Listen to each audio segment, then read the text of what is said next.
Hi, Taurus. It's your cosmic auntie here, the interstellar storyteller, and this is going to be a general tarot reading for the month of April for Taurian energy. So you could be a Taurus sun, moon, rising. Maybe you've discovered a unique placement of Taurus in your chart and you're exploring that. Maybe you're feeling your earth energy, or maybe this has just come across your world in some way, your page in some way, and for that thrills me. And please feel welcome to stay if you feel called to.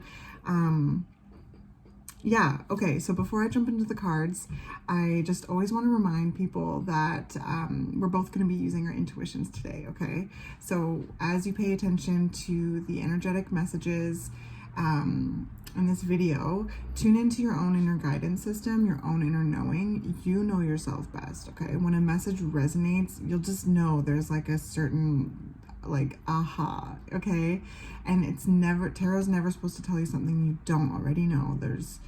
Even if there's not necessarily words to articulate a certain sensation, there'll still be a resonance because you're experiencing it, okay, in some way already. Okay, and if they don't make anything fit. Again, you know yourself best. Never give your power away, right? Okay. I really want these readings to be helpful and come alongside you in whatever it is that you find yourself navigating. And so Taurus, another thing that I want to share is for those of you who've returned and have seen the last couple of videos I've done for you for the moons, there's been this tale that's been unfolding, and I've been loving it.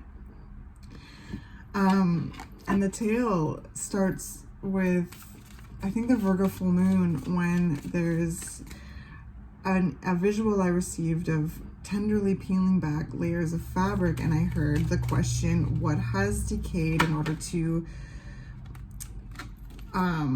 fertilize your growth potential? Knight of Pentacles, Knight of Swords, Ten of Wands. Interesting. So what is had to decay in order to fertilize your growth potential, which is all the things that you have learned so far, okay? And then the next visual that I received, I think it was the new moon in Aries, and it was a bulb deep in this dark, fertile soil. And now the visual I got when I was tuning the cards was a bunch of beautifully in a row raised garden beds in lovely wooden boxes with it all tricked out, okay? Like things were planted, things are happening. So there's definitely growth. There's definitely, I'm sensing a fruition and an organization of this growth potential, of whatever it is that you've learned, what it is that you are preparing for and wanting to grow, and are growing. Okay, so let's get into these cards. Let's look at them. This is the Knight of Pentacles. Oops, sorry, little dragon. And then the Knight of Swords. Aries just got both of these energies, and then the Ten of Wands.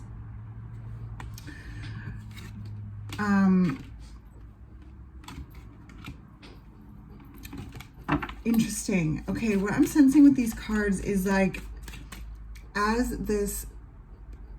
you were preparing and putting all of your ducks in a row here, planting in your raised garden beds, organizing things, labeling things, like there's a lot happening.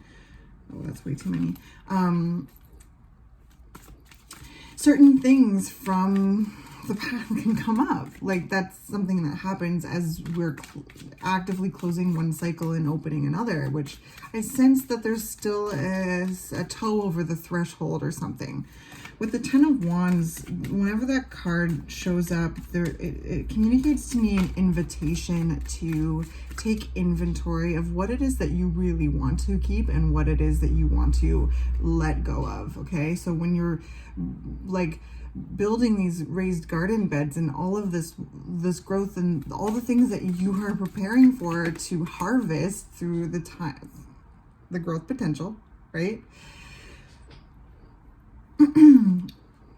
we come up against things that we might have done in the past. And we, it's important to bring our awareness to that and ask ourselves, is this something that I am wanting to continue growing, or is it done? The Knight of Swords is going to cut it out, is going to swing in there and cut it out. The Knight of Swords is not afraid to weed the garden, okay? So this is your mental energy. Really tune in that mental energy to funnel it towards productivity, okay? And especially in regards to bringing this awareness to that question that I just asked in regards to what you want to keep and what you want to let go. Aries reading might be helpful to you, okay? And then the Knight of Pentacles is moving forward in a steady way, and I think that's it. Like, there's no more cards coming out, and they've kind of gone silent. But so happy pre-birthday, Taurus. If as you are prepping and fulfilling your plans here, if this is helpful and this resonates, and things are coming up that you might have done in the past that is raising a bit of a question mark, bring your awareness to that and think of is it coming along or is it going? And I know sometimes we, like Taurian energy, likes to hold things and nurture things, right? But in order to grow what you want to grow, you have to weed that space and make that choice. So the Ten of Wands is looking at all the things that have come to be so far and what is still eliciting passion towards growing, and what needs to go in order to bring up that growth potential, these things that you have been preparing for, that you have been putting all of your energy towards, because these garden beds, wow, whatever it is that you're out there doing, like, it has good, strong legs, Taurus. I'll see you next month.